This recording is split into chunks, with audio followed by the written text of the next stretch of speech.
Good morning. All right.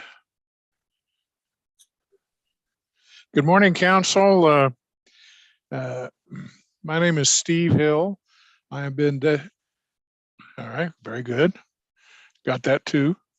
My name is Steve Hill. I am the presiding judge by designation of our chief judge of our court in this special setting today on March 8th, 2022 for the Kansas Court of Appeals.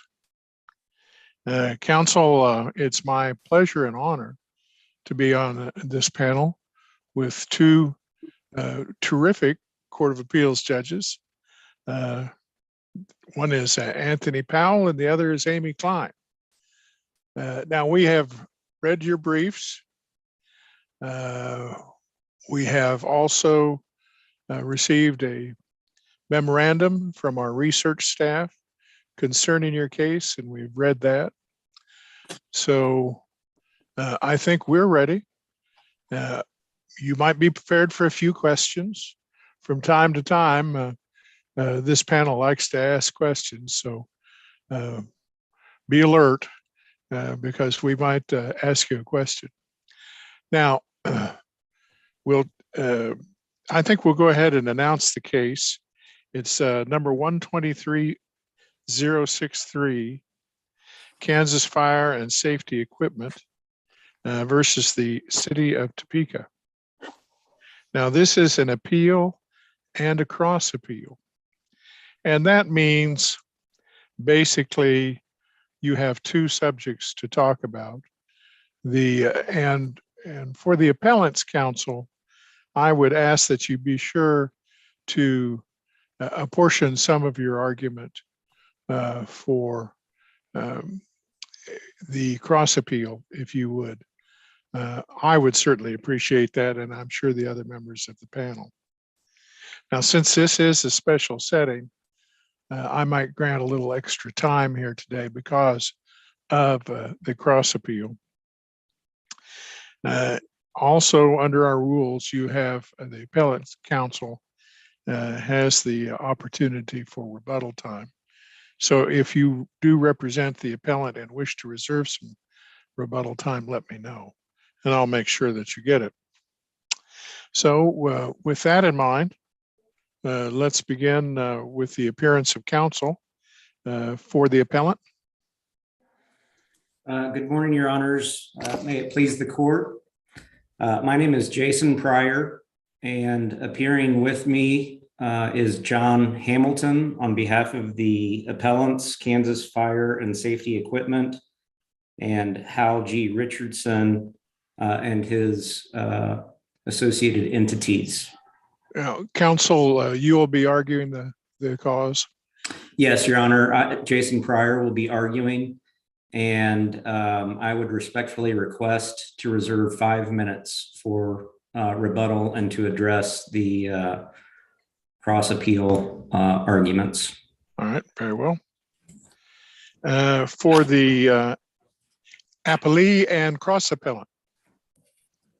Yes, Your Honor, if it please the court, my name is Shelley Starr, and I'm the Chief of Litigation for the City of Topeka, representing the city. All right, very good. Now, unless there's a strenuous objection from one of you, I think in light of the fact that this is a appeal and a cross appeal, I think I'm just going to start off with 20 minutes per side. Now, if you have a strenuous objection to that, I'll hear it. I doubt if it's going to get you anywhere because I think it's 20 minutes. We can get the job done, and we won't have to rush through some of these. All right. Very well, Your Honor. I don't hear any objection. No objection. All right. Very good. Well, that was very reasonable of you both about that. So we'll hear from the appellant. Mr. Pryor. Again, Your Honors, thank you for the opportunity to be heard here today. In our briefs and in our arguments here today, we're going to be asking for two forms of relief. One is that you reverse the district court's dismissal on jurisdictional grounds, and we'll get into that. And two, that you affirm the district courts and we would note the previous appellate courts findings that genuine issues of material fact exist, which preclude summary judgment in this case. As you all are aware, this case does have a very long history, and we won't go a lot into that.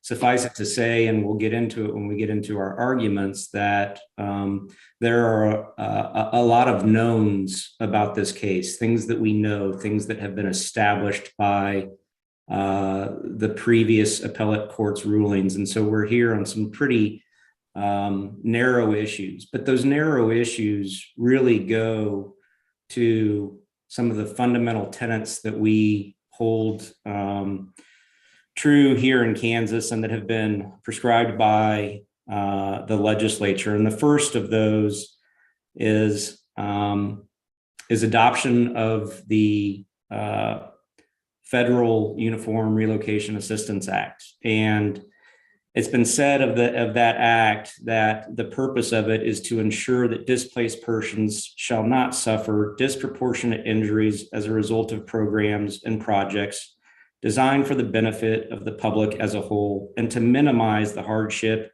and displacement of such persons.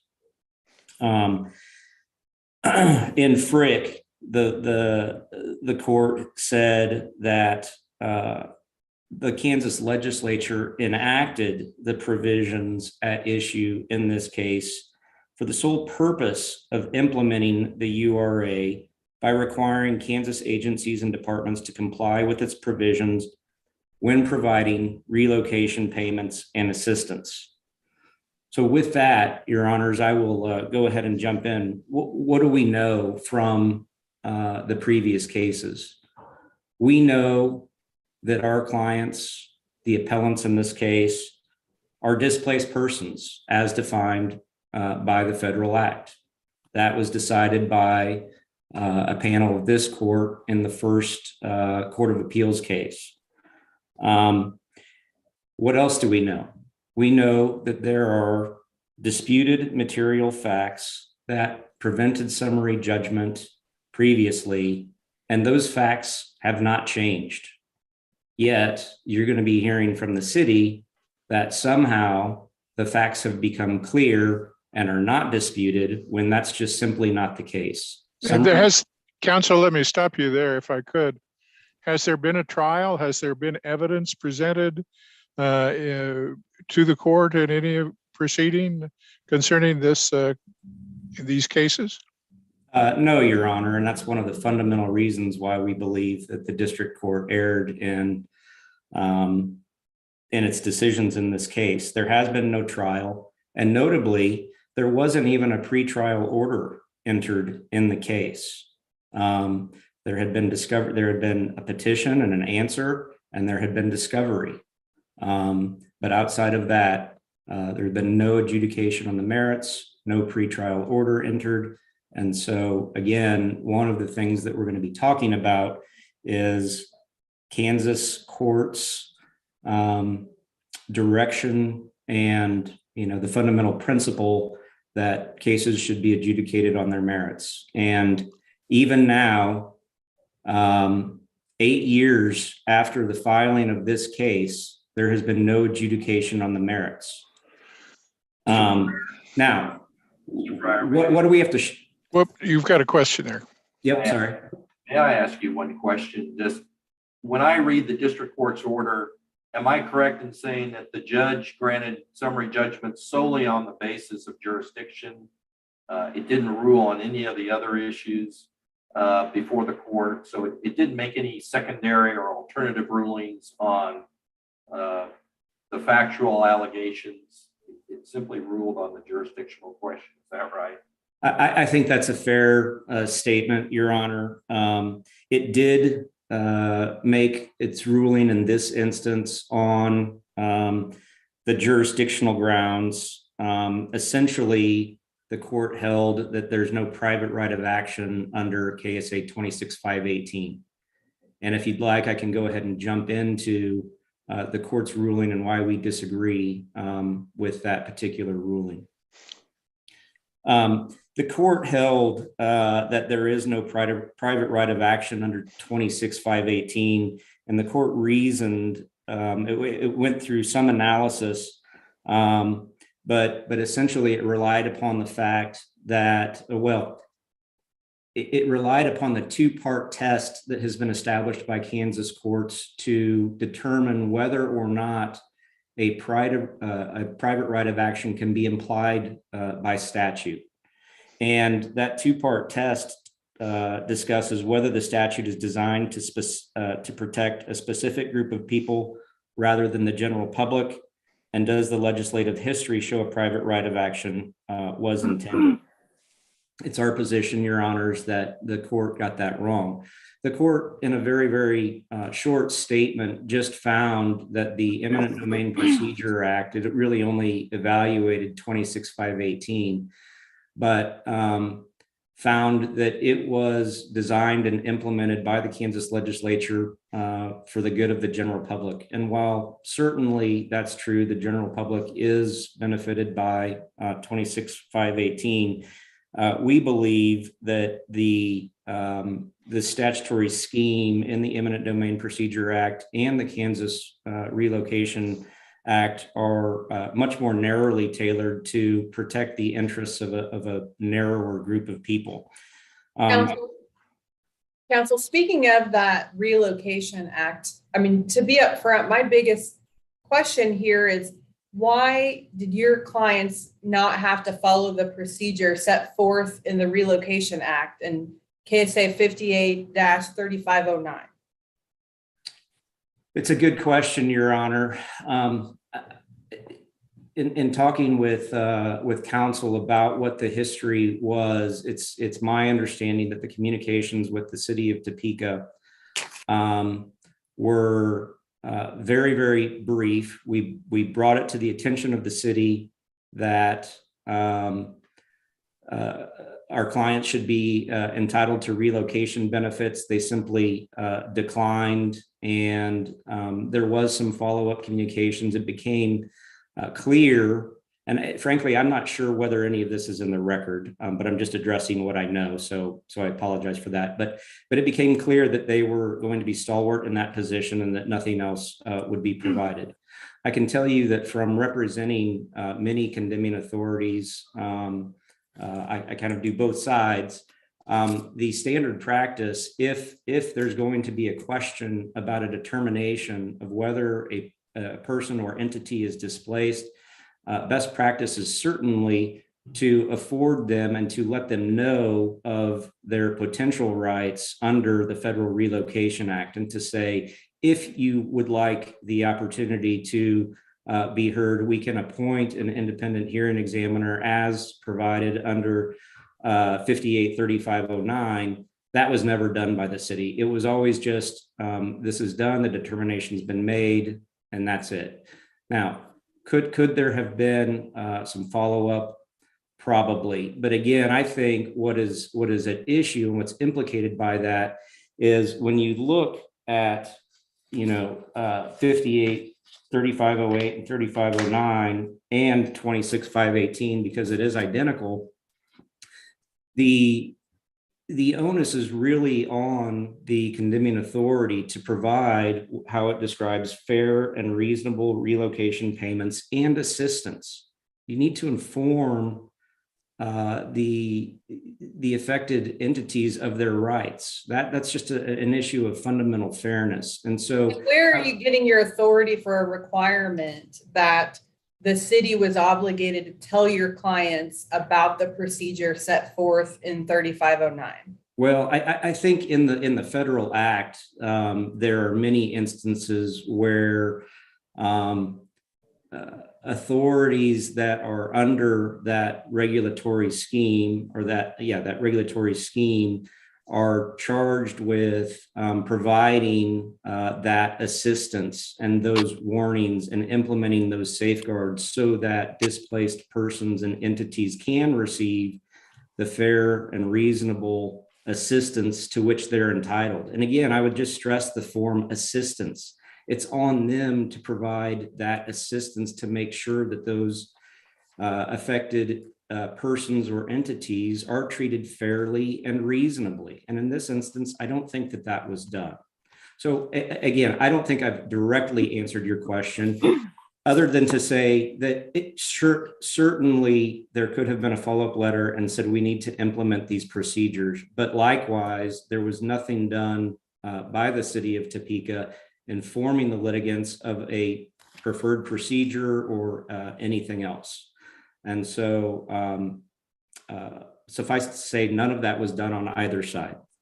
So your client knew the city was denying the relocation benefits, correct? Yes. Which, I mean, it had the right to do if it felt like they weren't entitled to the relocation benefits. It did. And then according to 3509, doesn't that place the onus on your clients to then appeal that decision administratively? Well, again, potentially, Your Honor. Now,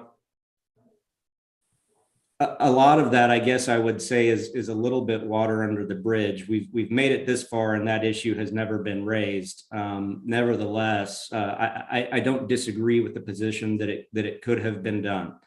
But now, looking back, hindsight 50-50 or 2020, excuse me. Certainly, communication could have been better on both sides to better adjudicate that. But unfortunately, we find ourselves with the factual scenario that we have. And I would just say, go ahead. May I ask you another question on that point? Has the city at any point in this litigation ever asserted that you failed to exhaust any administrative remedies? Have they ever taken that position in this case? They have, Your Honor, but only for the first time in this appeal. And so I was going to address this in my rebuttal, but it's our position that argument has been waived by the city because it was never raised in either of the previous or in any of the previous proceedings, and certainly not at the district court in its motion for summary judgment in this instance. Thank you. Counsel, can a party waive jurisdiction?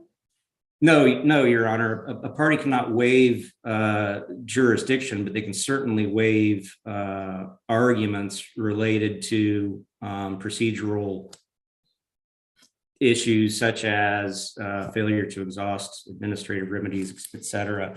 And I don't think that that's really, and when I discuss why we believe that there is subject matter jurisdiction, I will address why I believe that there is an implied right to bring an action under either 26-518 or KSA 3508. Counsel, you've got about 2 minutes. Okay.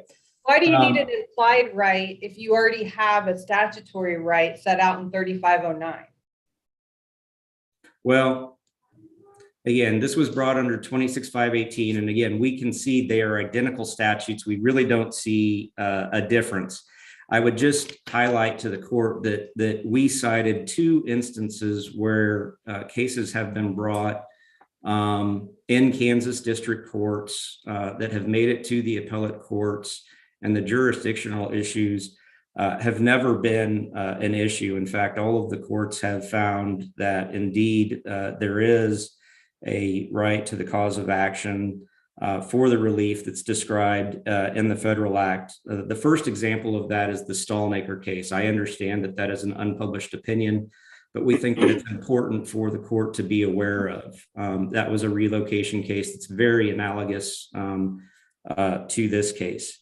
The second case that we wanted to highlight was the Bonanza case, a case that my esteemed colleague, Mr. Hamilton, was on. And in that case, KDOT actually made the argument that the federal act does not create a private right of action related to litigation expenses. So admittedly, not exactly on point, but it is something that is called out under 49 CFR, the relocation, the regulations implementing the Relocation Act. And the court in that case observed that the landowners point out that the Kansas Act expressly designates that its purpose is to authorize compliance with the federal act. And so the court specifically found that KDOT's argument that a private right of action did not exist, that it did not exist in that case was, quote, without merit. Counsel, your time has expired. If you want to wrap up, we'll proceed with the appellee's argument. I'll leave it at that if the court doesn't have any more questions, and I'll reserve some time for rebuttal. You still have your 5 minutes for rebuttal. Thank you. All right, counsel for the appellee. I would ask that you be sure to address the appellee part of your argument first, if you would, for my benefit. Thank you, counsel. Thank you, Your Honor. And if it pleased the court, and I knew this was going to happen. And as the esteemed judges on the panel, I find it interesting that plaintiff's counsel keeps talking about how the statutes are identical. And while the 518 is identical to one of the statutes in the Kansas Uniform Relocation Act, they're not identical because of the fact that there are other statutes that allow for an appeal under the Uniform Relocation Act. And yes. Well, how is that pertinent? Just because there are other ways to appeal? Yes, Your Honor, it's pertinent because for some reason plaintiffs chose to file this under the Eminent Domain Procedures Act, which does not allow for any, there is no appeal process, which seems odd in a Procedures Act. But in any event, when this was placed in the Eminent Domain Procedures Act, there was no procedure for appealing a denial of relocation benefits. And, you know, the courts have said that absent statutory provisions, appellate review of administrative decisions is limited to claims of relief for illegal, fraudulent, and oppressive official conduct. And that is what the judge also said in the decision in this case. And it's just a puzzling statutory scheme that we have with statutes with similar language in two different places in the statutes, but plaintiffs chose to pursue it under Chapter 26 instead of under Chapter 58. Does that mean you're telling us choices obviously have consequences, but does that mean your argument is they're not entitled to any relief because they picked the eminent domain procedures to follow? Is that basically your argument? My argument is that there's no jurisdiction to review the city's decision under the Eminent Domain Procedures Act because there's no eminent domain procedure. Okay. And I think that,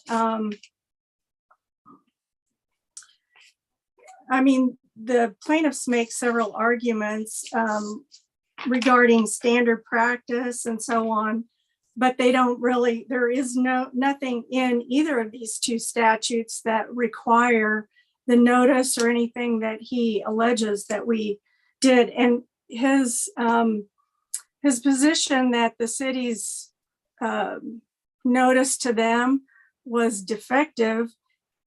Mr. Hamilton wrote a letter to the city asking for relocation benefits, and the city replied through the city attorney's office that we were purchasing the property, there was no federal funds, and there was no eminent domain procedure so relocation benefits were not required. There was no appeal of that, no attempt to appeal to a higher authority within the city or to argue any of the merits with regard to why they should be entitled to the benefits. And instead they filed suit. Star, can I ask you a couple of questions, if I might? Forgive me, but I want to try to pin you and the city down as to what your position is so I understand it. Now, obviously, your position is very clear that you believe the plaintiffs don't have a cause of action under 26-518. Do you believe that they have do they have a right to administrative remedies under 58-3509 under these facts? They would have had they followed the procedure under that statute. So when I raised those additional arguments in my brief, I wasn't very clear about this, but the reason that I raised those is because plaintiffs argue that they should have had the opportunity to amend their petition or to at the very least that it should have been dismissed without prejudice so they could refile. But at this point in time, they haven't followed the procedure and they cannot cure it at this point because they did not follow the procedure under Chapter 58. So that was the basis for a lot of my arguments with regard to exhaustion of administrative remedies. Would I be correct in saying that the city would take the view that they wouldn't have a right under Chapter 16 either then to seek judicial relief for the city's decision to deny them relocation benefits? They couldn't file a civil action for either injunctive or declaratory relief. Does the city also take that position? I don't know that I could argue that. However, there's never been any allegations of oppressive action by the city or illegality or that we did anything that would warrant any sort of equitable action like that. Thank you very much. Mm-hmm. Essentially, though, what we're talking about is what process is due. And it does depend on what type of action we're talking about. Is it a constitutional action? We have month-to-month tenants with expired leases, so there's no property right there. Is it it's not a tort or a contract action. It's clearly a statutory remedy. That's all they have is a statutory remedy. Relocation benefits are not, they weren't available in common law. So there has to be some statutory vehicle for them to bring this suit. And so essentially the question is, what process is due? And if they feel like, well, this is the same statute as 58-3508 or 9, they didn't bring it under those actions and they haven't followed the procedure that would have given the court jurisdiction under that act. So Counsel, I think that Counsel, yes. I understand that they're claiming you've waived the right to argue they failed to exhaust their administrative remedies. Can you speak to that argument? Yes, Your Honor.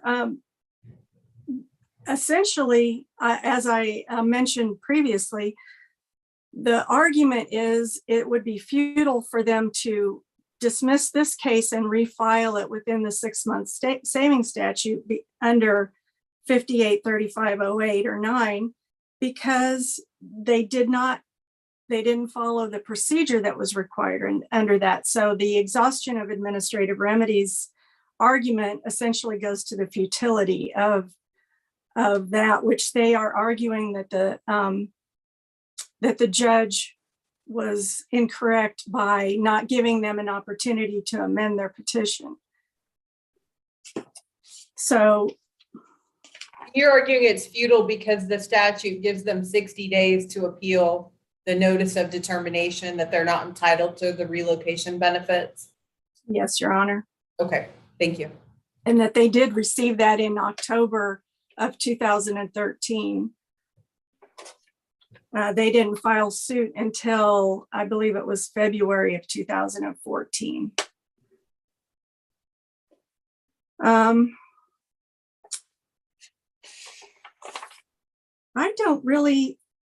I can address the cross appeal issues, but because essentially the city's position on that is the mandate from the Supreme Court in the first go round of this case on appeal was mandated back to district court to determine whether there was evidence that the city intended to condemn. And all plaintiffs have never provided any affirmative evidence that the city had any intent to condemn. And frankly, there's no way that they could, because I think the evidence from the summary judgment record shows we were not even far enough along in the process to make that determination. The seller of the property had made a decision to sell the property because there was a tax foreclosure pending, and he had a timeline that he had to get that property sold in order to redeem it in the tax foreclosure sale. And all of the evidence regarding, if we have to condemn this property to get it, all of that is warning the seller that you're not going to get this done in the timeline that you would like to get this done. And so I believe that the judge was in error when he denied summary judgment on the basis of the fact that because plaintiffs never met their burden of proof. And right. Counsel, let me stop you there just a second, if I could. Mm-hmm. If I understand your argument,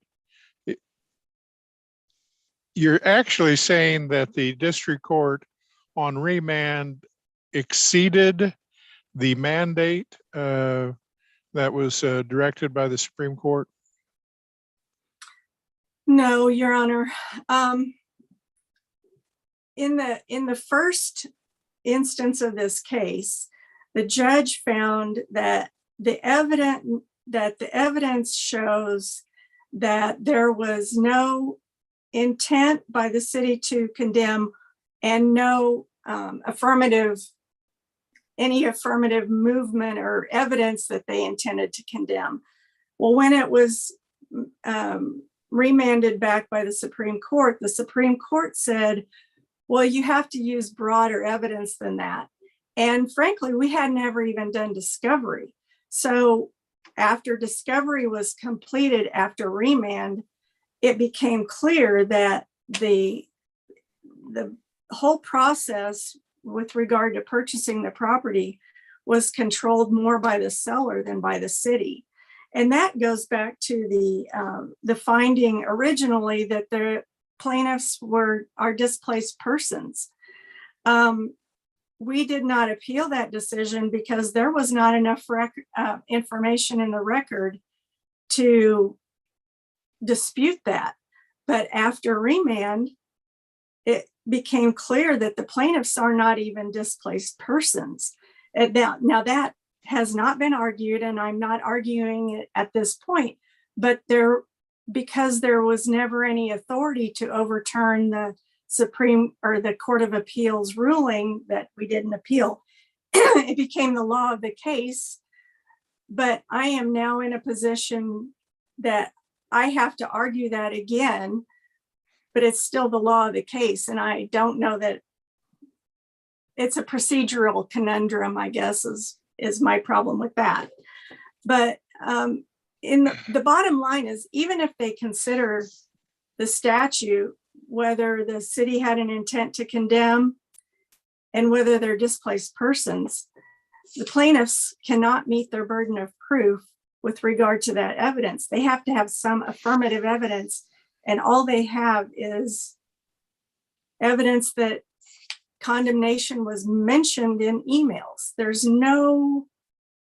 no decision ever made and there were alternatives. So I don't believe that the plaintiffs would have the evidence to show. And so I believe summary judgment should have been granted on that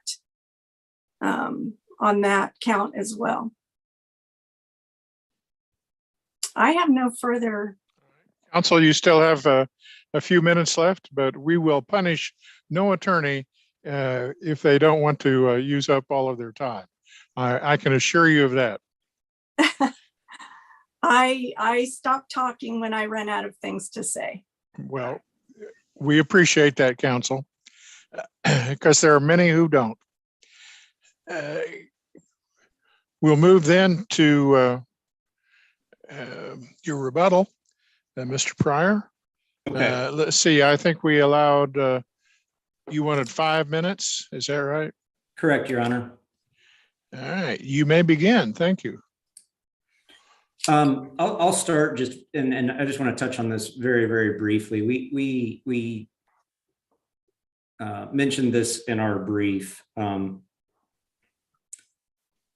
governing body of the city of Topeka is the only entity or the only person that gets to say whether or not the city will condemn in any instance. And certainly there was nothing established affirmatively in that regard, but certainly nothing established to the contrary either. What we have are the statements of city attorneys and city engineers and consulting engineers and whomever they may be, where that testimony was very conflicting. And a panel of this court and the Supreme Court has already ruled that a reasonable person could determine that a possibility existed, whether it would carry the day by a preponderance of the evidence as required by the Supreme Court mandate. That's for a fact finder to determine. And we've never gotten to that point, so I won't belabor that. I did want to get to the implied private right of action, because again, I think it's important that we address this. The district court summarily dismissed that, holding that the Eminent Domain Procedure Act is designed to benefit the general public. Well, as we know from Kansas case law, it really is designed to protect a much more specific group of people. And I'll list out these requirements. 1, they have to have a private property interest. 2, it has to be taken or damaged. And 3, that taking or damage must be for a public use. Now, 26.518 goes to an even narrower group of people. Those people those requirements have to have been met, but for 26.518 to apply, it has to be by a project that does not have federal funding and further that have an interest in the property acquired by condemnation or in negotiations of advance of condemnation. Our clients are specifically the people that this statute was designed to protect. And what I'm hearing from the city is that they don't want to allow for those protections, and they're going to do whatever they can to avoid that. I would submit to the court also that neither in the briefing nor in the arguments have I heard any compelling arguments or reasons why the issues they failed to raise in any of the underlying proceedings should be considered by this court. Those arguments include failure to exhaust administrative remedies. We've been in this litigation for 8 years now. Certainly that could have been raised previously, that it was brought under the wrong statute, that the timeliness of the appeal, et cetera, et cetera. None of those issues have ever been raised, and I don't see any compelling reason that's been advanced by the city, again, in briefing or arguments, as to why this court should consider that now in our third appellate action. We would submit to the court, and I just wanted to touch on this one last final message. The district court had an out in this case. It could have allowed an amendment of the pleadings to correct any jurisdictional defects. Kansas courts certainly favor adjudication on the merits. We're a notice pleading state. That the law that we cite says the petition is not intended to govern the entire course of the lawsuit. Instead, the ultimate decision as to legal issues and theories on which the action will be determined is the pretrial order. We never even got to a pretrial order in this case. We've been kicked on summary judgment now twice. The proper remedy would have been to grant leave to amend rather than dismissal. And at a bare minimum, the dismissal should have been entered without prejudice. None of those things were accomplished or were granted by the district court. And again, just to wrap up, what's at stake here is the fundamental fairness and reasonableness that's required by not only the Federal Relocation Act, but by 150 years of Kansas jurisprudence and treating litigants fairly and allowing them to have their day in court. The last time this case was up at the Supreme Court, the mandate was go back and have a jury decide whether or not the city would have condemned. We still, to this day, have never gotten our day in court to allow a jury to decide those issues. We ask that you grant that relief here today. If nothing else, I'm finished, Your Honors. Thank you. Any other questions from the panel? All right, very good. Thank you so much, counsel. Some very interesting oral arguments here today. With that, we will issue a written decision as soon as we can, and we'll take the case under advisement until that time. And we are now adjourned.